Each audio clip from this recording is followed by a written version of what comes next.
आज का विषय है कोरोना वायरस से लड़ने के लिए हमारे पास व्यवस्था क्या है। आज की इस वार्ता में हमारे साथ श्री रामकृष्ण जी मौजूद हैं, जो लखनऊ में सक्रिय तौर पर सामाजिक कार्यकर्ता हैं और बहुत सारे आंदोलन का नेतृत्व इन्होंने किया है। और चूंकि वैश्विक महामारी कोरोना कोविड-19 को लेके बातचीत होगी और भारत के संदर्भ में मजदूरों किसानों की समस्याओं पे बातचीत के विषय में अपने विचार को रखेंगे। श्री रामकृष्ण जी। देखिए, बात यह है कि कोरोना वायरस से लड़ने के लिए हमारे पास क्या व्यवस्था है, इसका खुलासा तो देश के जो इंतजामकार हैं, जो शासक हैं, सरकार है, उनको देना चाहिए। तो इस विषय पर जनता के सामने, लोगों के सामने कोई खुलासा आज तक नहीं हो पाया है। यानी जो उनका आदेश है, जो उनके कार्यक्रम है, वो जनता के सामने आ रहे हैं, लेकिन उन्होंने किस तरह से लड़ने के लिए क्या व्यवस्था बनाई है, क्या व्यवस्था है, क्या नहीं है, ये जनता के सामने पारदर्शी तरीके से आ नहीं पाया है। तो इसलिए एक तो ये बात कहनी होगी।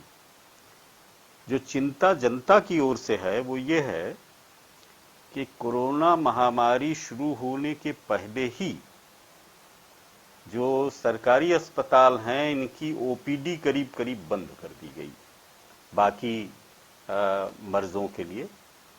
और कोविड-19 से की महामारी से लड़ने के लिए जो हमारे कर्मचारी हैं अस्पताल के, जो स्वास्थ्य कर्मी हैं, जो डॉक्टर हैं, जो दवाएं हैं, या जो टेस्ट किट है, या जो पीपीई किट है, या जो मास्क है, या जो दस्ताने हैं, उनकी भी व्यवस्था क्या है, इसके बारे में सरकार ने देश को कभी ठीक से खुलासा बताया नहीं। बहुत सीमित संख्या में हमारे पास टेस्ट किट थी, शुरुआत में तो बिल्कुल नहीं थी। जब लॉकडाउन हुआ तो बहुत सीमित मात्रा में देश में जांच के लेबोरेटरीज थी, सिर्फ सरकारी लेबोरेटरीज में जांच हो रही थी। आज जरूर हम तो इस सवाल का जवाब तो देश की नौकरशाही ने, देश की सरकार ने, देश की जनता को कभी दिया नहीं है और ना आगे कभी देंगे। और सच बात यह है कि हमारे पास ना तो डॉक्टरों की व्यवस्था है, ना अस्पतालों की व्यवस्था है। दिल्ली में ही जो व्यवस्था थी वो करीब करीब जो है वो सैचुरेशन पॉइंट पे पहुंच गई है। अब इससे जब और ये बीमारी बढ़ेगी तो सरकार के पास बस यही एक तरीका बचता है कि वो जो है जो छोटे सिम्टम्स वाले हैं उनको अस्पतालों में भर्ती करने से मना कर दे, कह दे कि आप लोग घर में रहिए। तो इस महामारी के लिए कोई टीका या कोई औषधि प्रभावी उस तरह से तो परीक्षण में अभी उतरी नहीं है। तो मान लीजिए जो जुकाम बुखार के, सांस की बीमारी के लोग हैं, उनकी टेस्टिंग ना हो और उनकी अस्पताल में भर्ती तब हो जब वो गंभीर हो जाएं। अब यही पोजीशन हमको तो दिख रही है। और खास तौर से एक पक्ष और होता है कि जो सामाजिक ढांचा है, जिसमें कि स्वास्थ्य के लिए लड़ने का जो यानी ग्राउंड लेवल पे जो इंतजाम होना चाहिए, वो भी बहुत कमजोर है। मतलब हम अपने मोहल्लों में, अपने गांवों में ये नहीं कह सकते हैं कि जो गरीब लोग हैं या बीमार लोग हैं उनको स्थानीय स्तर पर कोई मदद मिल जाएगी, जहां तक महामारी से निपटने का सवाल है। तो इस मामले में तो स्थिति गंभीर है। अब मान लीजिए वो बीमारी जो है वो तो किसी को भी हो सकती है, किसी मजदूर को, किसी किसान को, किसी गरीब को हो जाती है, तो उसको अस्पताल में भर्ती करने के लिए ना उसके पास बीमा है, ना उसके पास जो है वो मतलब सिफारिश है, ना उसके पास धन है कि वो भुगतान कर सके।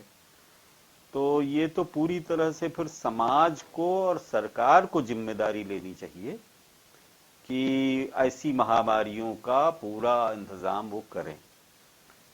तो बस हमारे पास एक उपाय था, लॉकडाउन, जिसमें महामारी धीमी हो गई, कोरोना वायरस को एक स्टॉप बटन मिल गया, लेकिन उससे कोरोना वायरस से या इस महामारी से छुटकारा नहीं मिला। ये जरूर है कि हमारी अर्थव्यवस्था चौपट हो गई और ये साबित हो गया कि 2 महीने का खर्चा सरकार अपना चलाने में सक्षम नहीं है। यानी हमारी सरकार के पास इतना इंतजाम नहीं है कि वो अपनी सरकार का, अपने नौकरशाही ढांचे का अपना खर्च वो निकाल ले जाए।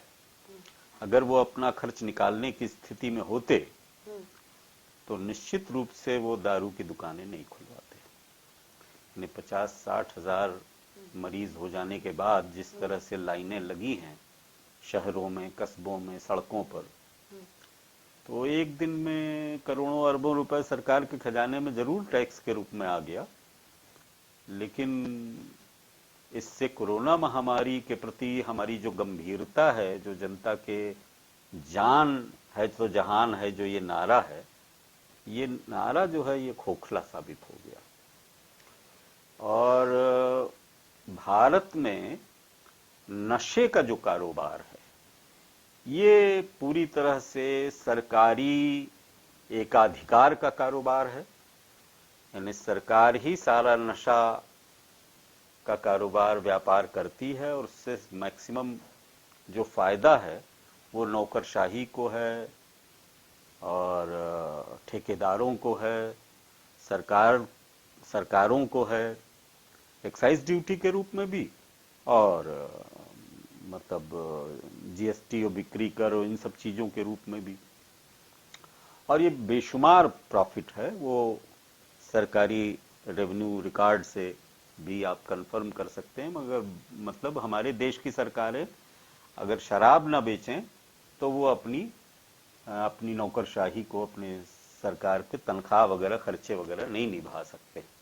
ये तो 2 महीने में ये बात साबित हो गई। तो हमें लगता है कि हमारे पास व्यवस्था बहुत सीमित है और ये 60-70 हजार जो आज के तारीख में, आज 12 मई है, आज 70 हजार मरीज हो चुके हैं सरकारी रिकॉर्ड के अनुसार। तो आज की तारीख में जनता की मदद करने के बजाय हम राजधानी एक्सप्रेस गाड़ियां चला रहे हैं। यानी अमीरों को जो धन दे सकते हैं सरकार को, रेलवे को, तो उनके लिए हम सुविधा शुरू कर रहे हैं।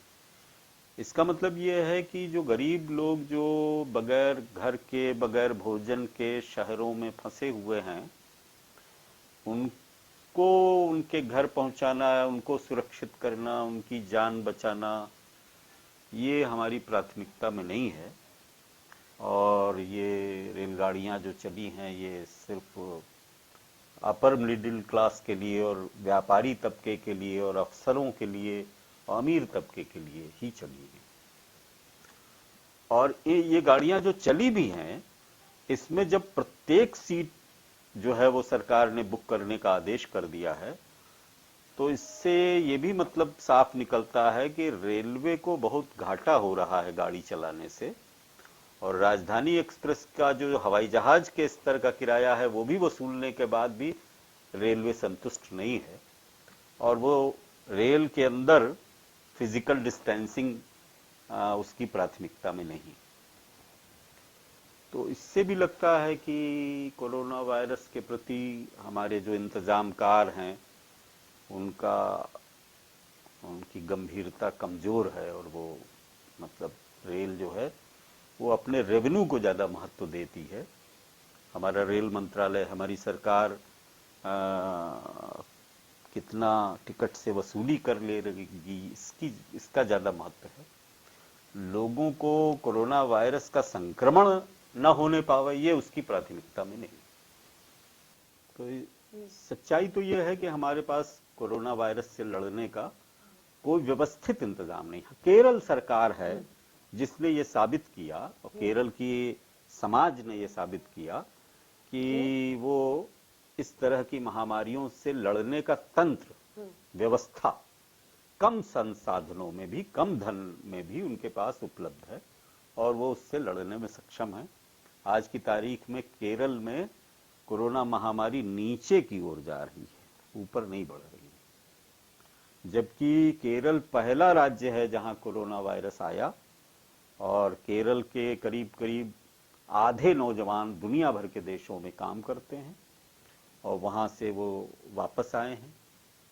तो ये केरल एक राज्य है जिसने मतलब इस महामारी से सामाजिक तौर पर अपने तंत्र के जरिए, अपने ढांचे के जरिए अच्छा प्रदर्शन किया है कोरोना महामारी से लड़ने का।